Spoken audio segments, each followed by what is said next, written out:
The Border Gavaskar Trophy is level at 1-1. India did well in Perth. Australia managed to make their way back into the series at the iconic Adelaide Oval and in the third test at the Gabba. Well, Australia really were on the front foot, but then India managed to cling on to a draw, all thanks to the final wicket partnership between Bumrah and AajTak, and obviously the useful 50s by KL Rahul and Ravindra Jadeja. Now, one thing is for sure heading into the MCG Test, that the batting of both the teams is equally fragile. Now, India cannot really afford to make any of the changes in their squad. They would have to rely on the senior pros to come good consistently in the remaining two test matches at the G and at the iconic Sydney Cricket Ground.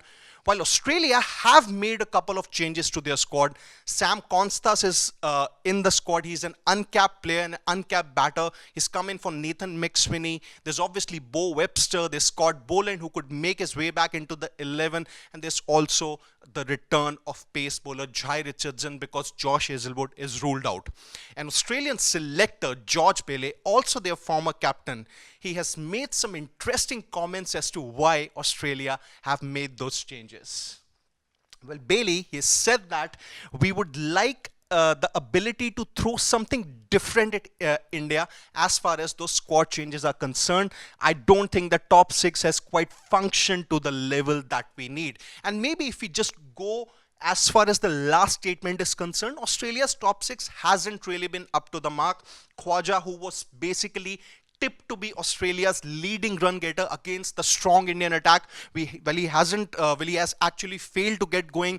Nathan McSweeney did show a bit of promise in the second test at Adelaide, but then he wasn't really persisted with, which means that Australia's opening combinations musical chair continues, and now Sam Konstas is basically going to be the new member who is going to open with Usman Khawaja. Mitchell Marsh is not at his 100% fitness as far as bowling is concerned, and now Josh Hazlewood is not going to be there for the remaining two matches due to an injury, which means that there could be a return of both Boland and Jai Richardson. So maybe what different do they offer is that Sam Konstas is someone who is new, he's raw. Maybe India would find it tough to get their plans ready for him. Then there's going to be a Bo Webster also, who could replace Mitchell Marsh, assuming Marsh is not fit.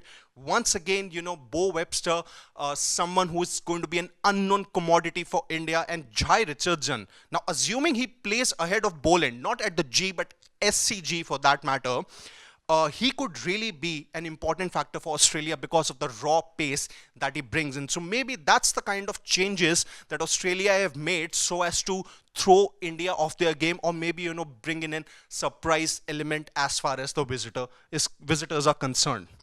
Now, Bailey, he also said that we would think that Bo Webster, Josh English for that matter, who has been with Australia from the beginning of the BGT, provide the options of a different look and a different makeup for the 11th come Boxing Day, which means that Sam Konstas, he's set to open. But then if Australia want to go with a more aggressive option, Josh English could open alongside Usman Khawaja for that matter. There could be Bo Webster, there could be obviously Scott Boland, but then they would really have to zero in on their opportunities, on their names as soon as possible, because they would really want to throw that surprise element at India, and at the very same time look to achieve some stability in their 11 also, because mind you, India are still capable of throwing Australia off their game with the kind of squad that they have, irrespective of the performances that they have really put in.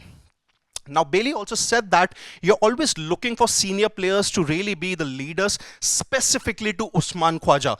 There wasn't a great deal of consideration of moving him from the squad. So maybe there was this question posed as to whether you would want to have two new opening batters for the remaining two tests, but then they have showed their faith in Usman Khawaja. Now, before the start of the series, Khawaja hadn't been dismissed by Jasprit Bumrah in test matches, but now he has been dismissed by him for a total of 3 to 4 times, and this is where maybe Khawaja is turning out to be Australia's weak link. But then for the remaining two matches, which are going to be must-win for both the teams, Australia have showed their faith in the senior batter. Now, as far as Australia's playing 11 is concerned, obviously there are going to be a couple of changes. One, definitely a forced change for Josh Hazlewood. There's going to be probably Sam Konstas or Josh English replacing Nathan McSweeney, and maybe Bo Webster coming in for Mitchell Marsh. Now, obviously they would offer those surprising elements, but then India are still very capable of beating Australia at their own game. Now, do you think that these changes that Australia might make for the MCG would really help them, or India would still manage to be at the top of their game? They would really bring their A game and dismantle Australia at the renowned MCG? You can let us know your thoughts in the comment section, and don't forget to subscribe to Sports Today for all the exciting updates and analysis from the sporting world. Until then, on behalf of my producer Shashwat, it's Siddharth Gulati saying goodbye.